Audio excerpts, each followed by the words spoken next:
മുഖ്യമന്ത്രി കരുണാകരൻ വന്നപ്പോഴാണ് അച്ഛൻ ആരാണെന്ന് നാട്ടിൽ പോലും ഇത്ര പ്രധാനിയാണെന്ന് മനസ്സിലാക്കി തുടങ്ങിയത്. കരുണാകരൻ മുഖ്യമന്ത്രി അദ്ദേഹം ഇവിടെ വന്നു. നാളെ പോകുന്നുള്ള അവസ്ഥ വരെ എത്തി എന്നാണ് പറയുന്നത്. 3 പ്രാവശ്യം കണ്ട് വെള്ളത്തിലേക്ക് പോയതാ. ഭഗവാൻ കൈവിട്ടില്ല, തിരിച്ചു കൊണ്ടുവന്നു. ഗുരുവായൂരപ്പൻ ഗണപതിയിൽ അച്ഛനെ കൈ പിടിച്ച് കൊണ്ടുവരികയാണ്. അമ്മ 1 രൂപ കൊടുത്തു. ആ 1 രൂപ പിടിച്ചുകൊണ്ട് നടന്നു പോകുമായിരുന്നു ഇവിടുന്ന്. അങ്ങനെ ഗുരുവായൂർ ശരണം പ്രാപിക്കുകയായിരുന്നു. പ്രത്യക്ഷ നമസ്കാരമല്ലേ, ഒന്നും ഒരിക്കലും ഈ ജീവിതത്തിൽ ആർക്ക് സാധിക്കില്ല. അതൊന്നും മഴയത്ത് നമസ്കരിച്ചോണം. നമസ്കരിക്കുന്നത് 11:30 12 മണിയാകുമ്പോൾ ഉച്ചയ്ക്ക് 3.5 മണിക്കൂറാണ് നമസ്കാരം. ഒറ്റ കൊല്ലം കൊണ്ട് ആ ഗണപതി കൈവിട്ടില്ല എന്നുള്ളതാണ്. ഗണപതി അച്ഛനെ അന്ന് വേണ്ടതൊക്കെ അച്ഛന് കൊടുത്തു. രാവിലെ 4 മണി കുളിച്ചു പോയാൽ അച്ഛൻ വരുമ്പോൾ തേവാരം കഴിഞ്ഞൊരു 3 മണി 4 മണിയാണ്. അപ്പോൾ അതുവരെ ജലപാനം പോലും ഇല്ല. ഇല്ലത്ത് വന്നിട്ട് വേണം വെള്ളം കുടിക്കണമെങ്കിൽ, അല്ലെങ്കിൽ ഊണ് കഴിക്കണമെങ്കിൽ. ഊണേ ഉള്ളൂ. പിന്നെ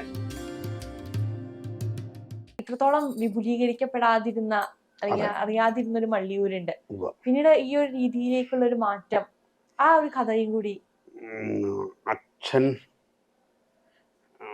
ഞാൻ പറഞ്ഞത് അച്ഛൻ ആരോഗ്യ പ്രശ്നം, അച്ഛൻ ജീവിച്ചു. അച്ഛൻ്റെ അമ്മയ്ക്ക് അച്ഛൻ മാത്രമേ ഉള്ളൂ.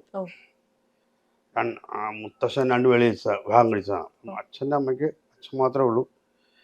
അപ്പം അച്ഛൻ ജനനം കഴിഞ്ഞു താമസിക്കാണ്ട് അച്ഛൻ ഇതിലേക്കായി കൂടുതൽ ശ്രദ്ധ, ഈശ്വരനിലേക്കാണ് ശ്രദ്ധ മുഴുവൻ. അപ്പം അച്ഛൻ സ്കൂളിൽ പോകാൻ പറ്റിയിട്ടില്ല. മഠത്തിലൊക്കെ ഇന്ന് പഠിച്ചു. അതിന് കോഴിക്കോട് നിറങ്കേതക്കുട്ടെ കുറേ ശാന്തി ഒഴിച്ചു പോയി 1 കൊല്ലം. പക്ഷെ അച്ഛൻ ആ പോണ മുഴുവൻ സംസ്കൃതം പഠിക്കണമെന്ന് ആഗ്രഹത്തിലാണ് പോകണം. അപ്പോൾ ദാരിദ്ര്യമാണ് ഇവിടെ. അപ്പം അങ്ങനെ അവിടെ ചെന്നു. ഇപ്പോൾ ഒരാൾ ഏറ്റുമാൻ കുഴിയുടെ അവിടുന്ന് കുഴിയുടെ നിന്ന് അല്ലെങ്കിൽ ഇപ്പോൾ അവർ പറഞ്ഞിട്ട് അവിടെ പോയി ശാന്തി ഒഴിച്ചു 1 കൊല്ലം. അപ്പം അതിനോട് സംസ്കൃത പഠനം കൂടെ നടത്തി. പക്ഷെ അച്ഛൻ ആരോഗ്യ പ്രശ്നമായിരുന്നു. അച്ഛൻ മുമ്പോട്ട് കൊണ്ടുപോകാൻ പറ്റാതെ പോയി. സംസ്കൃത പഠനങ്ങൾ പൂർണ്ണമാവുന്നുമില്ല. അച്ഛൻ പിന്നെ അന്നേരത്തേക്കും തിരിച്ചു പോന്നു. പിന്നെ അപ്പം അമ്മയോട് ചോദിച്ചു. അമ്മ പറഞ്ഞു ഗുരുവായൂർക്ക് പോകാൻ പറഞ്ഞു. അമ്മയുടെ അച്ഛനാഗ്രഹം ഗുരുവായൂർക്ക് പോകാൻ. അമ്മ 1 രൂപ കൊടുത്തു. ആ 1 രൂപ പിടിച്ചുകൊണ്ട് നടന്നു പോകുമായിരുന്നു ഇവിടുന്ന്. കുറച്ച് ദൂരം കണ്ട് വണ്ടി കയറി അല്ലെങ്കിൽ പിന്നെ നടന്നു. അപ്പം അങ്ങനെ ഗുരുവായൂർ ശരണം പ്രാപിക്കുകയായിരുന്നു. ഗുരുവായൂരപ്പൻ കൈവിടില്ല എന്നുള്ള വിശ്വാസത്തിൽ അങ്ങ് പോകുമായിരുന്നു. അപ്പം അങ്ങനെയാണ് അച്ഛൻ്റെ ഭാഗവതം കിട്ടുന്നത്. അപ്പോഴത്തേക്ക് അമ്മ പിന്നെ താമസിക്കാൻ അമ്മ വയ്യാണ്ടായി. അമ്മ മരണത്തിലേക്ക് എത്താറായി. അമ്മയെ ശുശ്രൂഷയ്ക്കായി അച്ഛന് പ്രധാനം. പഠിത്തം നിർത്തിവെച്ചു. ഒരു പഠിത്തം കഴിഞ്ഞാൽ ആശ്രമം സമയമഠത്തിലാണല്ലോ. അപ്പം അത് ഇല്ലത്ത് തന്നെ ഇന്നും അമ്മയെ ഭാഗവതം വായിച്ച് കേൾപ്പിക്കുക. അങ്ങനെ അമ്മയ്ക്ക് തീരെ വയ്യെങ്കിലും കേൾപ്പിക്കും. അങ്ങനെ ഒരു കാലമായിരുന്നു. അതുപോലെ തന്നെ അച്ഛനും മരണത്തിലേക്ക് തന്നെ പോയിക്കൊണ്ടിരിക്കുക. അച്ഛൻ ഇന്നല്ലെങ്കിൽ നാളെ പോകുന്നുള്ള അവസ്ഥയിൽ അവരെ എത്തിച്ചു. ഇന്ന് അച്ഛൻ നിലത്തിറക്കി കിടത്തിയ അനുഭവം വരെ ഉണ്ടായിരുന്നു കുട്ടിക്കാലത്ത്. ഇനി മുമ്പോട്ടില്ല, നാളെ പോകുന്നുള്ള അവസ്ഥ വരെ എത്തി എന്നാണ് പറയുന്നത്. അച്ഛനെ അന്ന് ആഗ്രഹം ഉണ്ടായിരുന്നു ഇങ്ങനെ അഷ്ടപതി കേൾക്കണമെന്ന്. മരണത്തിന് മുമ്പായിട്ട് അഷ്ടപതിയും കേൾക്കണം, കുമാരനുഭവത്തിൽ തൊഴണം, ശബരിമലയ്ക്ക് പോകണം. ഈ 3 ആവശ്യങ്ങളായിരുന്നു. പക്ഷെ അച്ഛനെ മരണം തിരിച്ചു വിട്ടു. ഭഗവാൻ കൈവിട്ടില്ല, തിരിച്ചു കൊണ്ടുവന്നു. പിന്നെയും മരണത്തിലേക്ക് പോയി, അതും തിരിച്ചു കൊണ്ടുവന്നു. ഇതെല്ലാം ഗുരുവായൂരപ്പൻ കൊണ്ടുവന്ന. ഗുരുവായൂരപ്പൻ ഗണപതിയിൽ അച്ഛനെ കൈ പിടിച്ച് കൊണ്ടുവരികയാണ്, തിരിച്ചു കൊണ്ടുവരികയാണ് അച്ഛനെ. 3 പ്രാവശ്യം കണ്ട് വെള്ളത്തിലേക്ക് പോയതാണ് ആദ്യകാലത്ത്. അപ്പം അന്നൊന്നും ഇല്ല ഇവിടെ. ഇല്ലം എന്ന് പറഞ്ഞാൽ വളരെ ചെറിയ ഇല്ലം. ആദ്യം വാടകയ്ക്കെന്ന് പോലെ വലിയയിടത്തും അദ്ദേഹം ഇവിടെ ഒരു വാടകയ്ക്ക് താമസിക്കുകയായിരുന്നു ഇവിടെ അടുത്ത്. അത് കഴിഞ്ഞ് കൈതമറ്റം അദ്ദേഹമാണ് അച്ഛൻ ദാനം കൊടുക്കുമായിരുന്നു ഒരു ഇല്ലം. ആ ഇല്ലം ദാനം കൊടുത്ത്, ആ ദാനം അതുകൊണ്ടാണ് അച്ഛൻ ഇല്ലം പണിത്. ഒരു 4 കെട്ടൊക്കെ ആയിട്ട് പണിത് തിരുവഞ്ചൂരിൽ നിന്ന് വിളിച്ചുകൊണ്ട് വരികയായിരുന്നു. അപ്പം ആ ഇല്ലം ദാനം കൊടുത്ത് ഇത്തിരി നാണയവും ആ നാണയം കൊടുത്തു എന്നാണ് അതിൻ്റെ ഭാഗമായിട്ട്. പിന്നെ കെട്ടിടം അവിടുന്ന് അതോടെ പൊളിച്ചുകൊണ്ട് വന്ന് ഇവിടെ കെട്ടുമായിരുന്നു. ആ ഇല്ലം ഇപ്പം പൊളിച്ചു. പക്ഷേ ആ കെട്ടിടത്താലും താമസം അത് വളരെ മോശമായിരുന്നു. അപ്പം മഹാത്മാക്കളുടെ അച്ഛൻ്റെ അച്ഛനുടെ ഭക്തി കൊണ്ട് പലരും സഹായിച്ചു അച്ഛനെ. അനവധി ആൾക്കാരെ സഹായിച്ചിട്ടുണ്ട്. ആരെയും എല്ലാവരും മള്ളിയൂർക്ക് എന്താ വേണ്ടതെന്ന് വെച്ചാൽ അത് ചെയ്ത് കൊടുക്കാൻ തയ്യാറായിരുന്നു. 100% തയ്യാറായിരുന്നു എല്ലാവരും.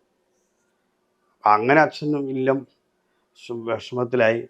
അപ്പം ഇല്ലം പണിതു പറഞ്ഞാൽ സിമെൻ്റൊക്കെ ഇട്ടു. ഡോക്ടർ വിശ്വാസ് ഡോക്ടർ അദ്ദേഹം ഇട്ടു. അവിടെ ഉള്ള ഷേമൂസ് അദ്ദേഹം ഉണ്ടായിരുന്നു. അദ്ദേഹമാണ് അച്ഛന്. ഇവർ ശരിക്കും അച്ഛൻ്റെ ദാരിദ്ര്യത്തിൻ്റെ മുഴുവൻ കണ്ട് അവരച്ഛനെ ഒരു നല്ല ഒരു ലെവലിലേക്ക് എത്തിച്ചു.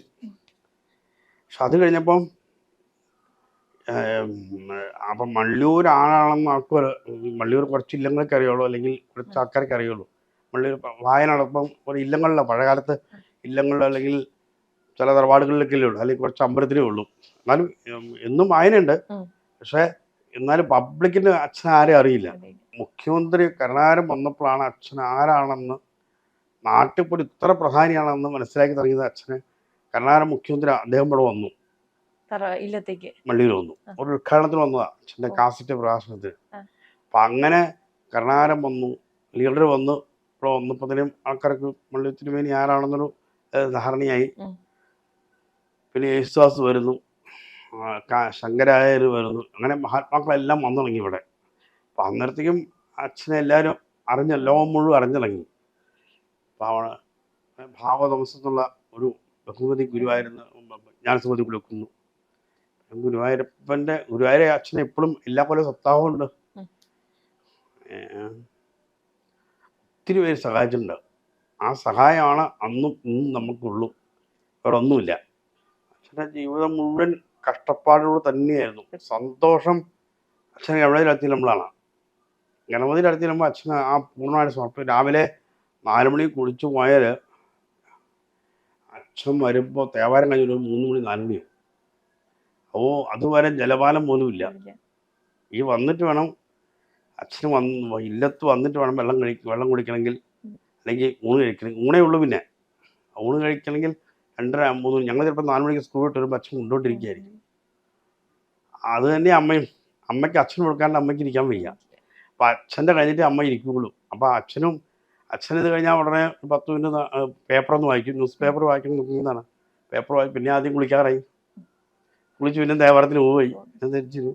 അപ്പം അത്ര തീവ്രമായിട്ട് ഭഗവാനെ ആശ്രയിച്ചതിൻ്റെ ഗുണം ലോകം മുഴുവൻ ഭാഗവതത്തിലൂടെ അച്ഛനെ അറിഞ്ഞു എല്ലാവരും.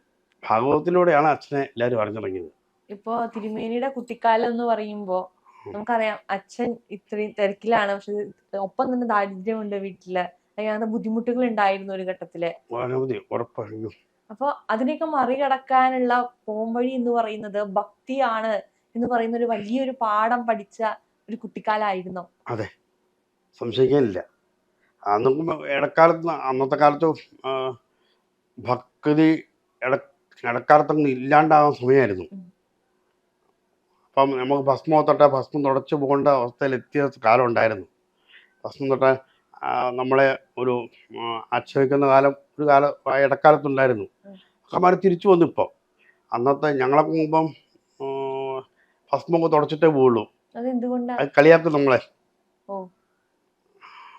ഭസ്മം തൊട്ട് ഇവിടെ പ്രത്യേകിച്ച് അന്നത്തെ കാലം അങ്ങനെ, ഇടക്കാലത്ത് അങ്ങനെ വന്നിരുന്നു. അത് കഴിഞ്ഞ് തിരിച്ചു ഇപ്പം ഭഗവാൻ ജനങ്ങളെ ഒരു ആധ്യാത്മികത എത്തിച്ചു ഇല്ലേ. ഇടക്കാലത്ത് ആധ്യാത്മികത വേണ്ടാന്നൊരു ധാരണ ഒരു കാലത്തുണ്ടായിരുന്നു. പക്ഷെ അച്ഛനൊക്കെ മാറ്റി. അച്ഛനെപ്പോലുള്ള പുണ്യാത്മാക്കൾ അനവധി ഉണ്ടായിരുന്നു. അവരൊക്കെ ഈ ഭാഗവതം കൊണ്ടും പുരാണങ്ങളെ കൊണ്ട് സമർത്ഥിച്ച് ഇത് ഭഗവാനെ ഉള്ളൂ എന്ന് ഇവരൊക്കെ കാണിച്ചു കൊടുത്തു ഭക്തന്മാർക്ക്. ഇവിടുത്തെ ജീവിക്കാനൊന്നുമില്ല, വേറെ വരുമാനങ്ങളോ ഈ വായന അല്ലാണ്ട് വേറെ ഒന്നുമില്ല. അച്ഛനും അമ്മയ്ക്ക് എന്തെങ്കിലും കൊടുക്കും, അച്ഛനും കിട്ടുന്ന പൈസ കൂടെ ഓരോരുത്തർക്ക് അവിടെ കൊടുത്ത് ഇവിടെ കൊടുത്ത് ഒന്നും ഇല്ലാണ്ടാവും. അത് ഉള്ളതും കൊണ്ട് കടം തീർക്കും, അല്ലെങ്കിൽ അവർക്ക് കൊടുത്ത്. അപ്പം ഇല്ലത്ത് വയ്ക്കാനൊന്നുമില്ല. അപ്പം എന്നും കഷ്ടപ്പാടാ. അപ്പൊ എപ്പോഴെങ്കിലും പരിഭവം തോന്നിയിട്ടുണ്ടോ അച്ഛനോട്? ഇല്ല, ഒന്നുമില്ല. അച്ഛനെ കാണുമ്പോൾ ഒരു പരിഭവം തോന്നുകയേ ഇല്ല.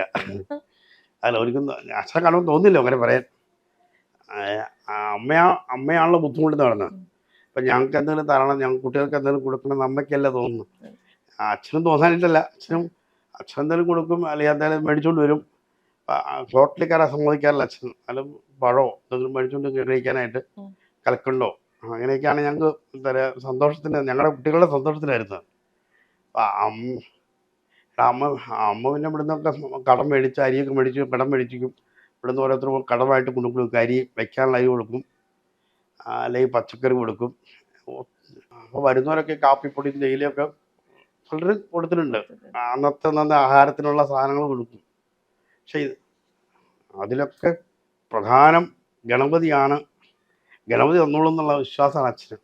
അത് തന്നെയാണ് അമ്മയ്ക്കും ഉണ്ടായിരുന്നത്. ഞങ്ങൾ അച്ഛൻ്റെ ദേവാലയം ഞങ്ങൾക്ക് ഇഷ്ടംപോലെ കണ്ടിരിക്കും. ഇപ്പം നമസ്കാരം എങ്ങനെയാണെന്നോ എങ്ങനെ നമസ്കരിക്കേണ്ടതെന്നുള്ളത് അച്ഛൻ കാണിച്ചു തന്നു. ഈ 1008 നമസ്കാരം കൊണ്ട് കാണിച്ചു തരും. ആ ശ്രദ്ധയും നമസ്കാരത്തിലുള്ള ശ്രദ്ധയും, എന്താ പറയുക, പ്രത്യക്ഷ നമസ്കാരമല്ലേ. അപ്പൊ ഒന്നും ഒരിക്കലും ഈ ജീവിതത്തിൽ ആർക്ക് സാധിക്കില്ല അതൊന്നും. അത് തട്ടുകൊടുത്ത് മഴയത്ത് കയറി നിൽക്കാൻ പറ്റില്ല, പുറത്തേക്ക് അകത്തേക്ക് കയറി നിൽക്കാൻ പറ്റില്ല, മഴയത്ത് നമസ്കരിച്ചോണം. അല്ലെങ്കിൽ എത്ര അതും നമസ്കരിക്കുന്നത് 11:30-12 മണിയാകുമ്പോൾ ഉച്ചയ്ക്ക് 3.5 മണിക്കൂറാണ് നമസ്കാരം. അപ്പം അതിലൊക്കെ ഗണപതി എനിക്ക് എല്ലാം തന്നോളൂന്ന് വിശ്വാസമാണ്. അപ്പം ആണ് ഇല്ലമ്പണി നടന്നു. ഇല്ലമ്പണി ഉണ്ടായില്ല. ഇല്ലമ്പണി അറ്റകുറ്റം കുറച്ച് പണി ചെയ്തു. പലരുടെയും മഹാത്മാക്കളുടെ ഇതുകൊണ്ട്. അത് കഴിഞ്ഞപ്പം അച്ഛനെ ഇല്ലത്തിനോട് താല്പര്യമില്ല. ഇല്ലമ്പണിയാണെന്ന് അച്ഛൻ ഒരിക്കലും ഇല്ല. അപ്പം അച്ഛൻ അമ്പലം പണി മാത്രം അച്ഛനും മനസ്സിലായി. ഗണപതി ആരാണ്, ഗണപതി ആരാ, വരുന്നവരോടും പോണവരോടൊക്കെ ഗണപതി ആരും അച്ഛൻ പറയാറുള്ളൂ. ഗണപതിക്ക് ഒരു ആസ്ഥാനം, തോരുന്ന ഒരു എന്താ പറയുക ഉസ്രൂര് മാത്രമേ ഉള്ളേ, വേറെ ഒന്നുമില്ല. അപ്പം എല്ലാവരോടും പറയും അച്ഛൻ. അപ്പം വരുന്ന ആരും വന്നാൽ അച്ഛൻ ആദ്യം പറയണം ഗണപതിക്ക് വേണ്ടി എന്ത് ചെയ്യണം പറയുള്ളൂ. അന്നും അതെ, ഇന്നും അതെ.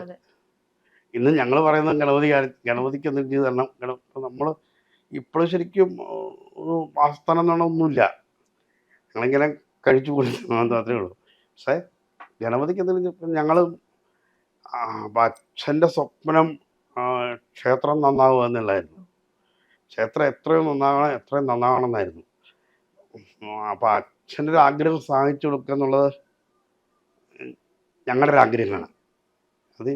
അതിനുവേണ്ടി ഞങ്ങൾ അശ്രാന്ത പരിശ്രമം ഇപ്പോഴും ചെയ്തുകൊണ്ടിരിക്കുകയാണ്. പ്രതിബന്ധങ്ങളുണ്ട് കേട്ടോ, അതൊക്കെ ഒത്തിരി പരീക്ഷണങ്ങൾ ഞങ്ങൾ നേരിട്ടുകൊണ്ടാണ് പോകുന്നത്.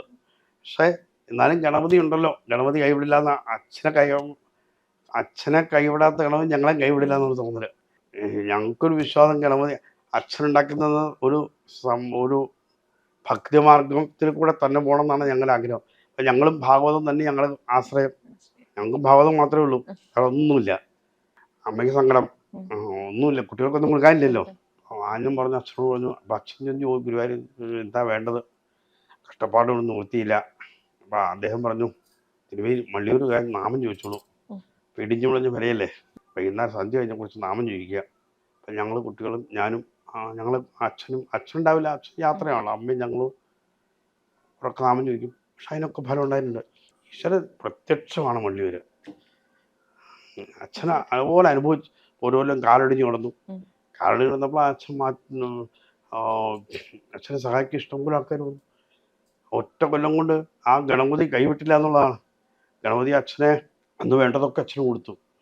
പക്ഷേ ഇത്രയും ചേർന്ന് ചോദിക്കാം, ഭാഗവതം വായിച്ച ആൾക്ക് എന്താ ഇങ്ങനെ കഷ്ടപ്പാട് വരുന്നതെന്ന്. പക്ഷെ അത് പ്രകൃതി നിയമം, അല്ലെങ്കിൽ മനുഷ്യന് വരേണ്ടതൊക്കെ വരും. അപ്പം ശ്രീരാമചന്ദ്രസ്വാമി അത് തന്നെയില്ലേ, അച്ഛനെ ആശ്രയിക്കുമ്പോഴും ഇത് തന്നെയാണ് കഷ്ടപ്പാട് നിറഞ്ഞത് യാത്ര തന്നെയായിരുന്നു. ആദ്യം സന്തോഷം എന്നുള്ളത് ഞാൻ പറഞ്ഞില്ലേ, ഇപ്പം ഞങ്ങൾ സ്ഥാനത്തെത്തുക, അല്ലെങ്കിൽ ഗണപതിക്ക് സ്ഥാനത്തെത്തുമ്പോഴാണ്, ഞങ്ങളല്ല ഗണപതിക്ക് സ്ഥാനത്തെത്തുമ്പോഴാണ് അച്ഛൻ സന്തോഷം. ആ ശ്രീകോലായി നന്നായി. അതുപോലെ ഇപ്പം നടപ്പതിൽ കണ്ടില്ല, കൊടിമരത്തിന് എണ്ണത്തോണി വെള്ളം ഒഴിച്ചിട്ട് അച്ഛൻ പോയത്. ഇപ്പം വല്യമ്പലം പണിതു, നമസ്കാര മണ്ഡപം പണിതു, മണ്ഡപം പണിതു. ഇതൊക്കെ പണിയുമ്പം അച്ഛൻ സന്തോഷമാണല്ലോ. അപ്പോൾ അതൊക്കെ കാണാൻ പറ്റി. എന്നും പോയി അച്ഛൻ മുങ്ങിക്കുളി നിർബന്ധമായിരുന്നു. അച്ഛൻ അവസാനിക്കാൻ ഇല്ലത്തുനിന്ന് പോവുകയുള്ളൂ. ഇല്ലത്തുനിന്ന് എന്നും പോയി ഒരാൾ ഇതുപോലെ കൈ പിടിച്ച് അച്ഛൻ അമ്മ കൊണ്ടുപോകും, തൊഴുത് പ്രദക്ഷിണം വെച്ച് ഗണപതി 1 മണിക്കൂറോളം പ്രദക്ഷിണമുണ്ട്. ഉം. പ്രദക്ഷിണം വെച്ച് നമസ്കരി തൊഴുത് വരണമെങ്കിൽ. ഉം. ആ വയ്യാണ്ടായപ്പോഴും അച്ഛൻ ഗണപതിയുടെ അടുത്തേക്ക് പോയി. അത് അവസാനം വരെ അതെ. എന്തൊക്കെയാ കൊടുത്തെന്ന് അറിയില്ല അച്ഛന്. ഗുരുവായൂരപ്പൻ നല്ലോണം വേണ്ടതൊക്കെ ഗുരുവായൂരപ്പൻ കൊടുത്തിട്ടുണ്ട് ഗണപതിക്ക്, അച്ഛന്. അച്ഛൻ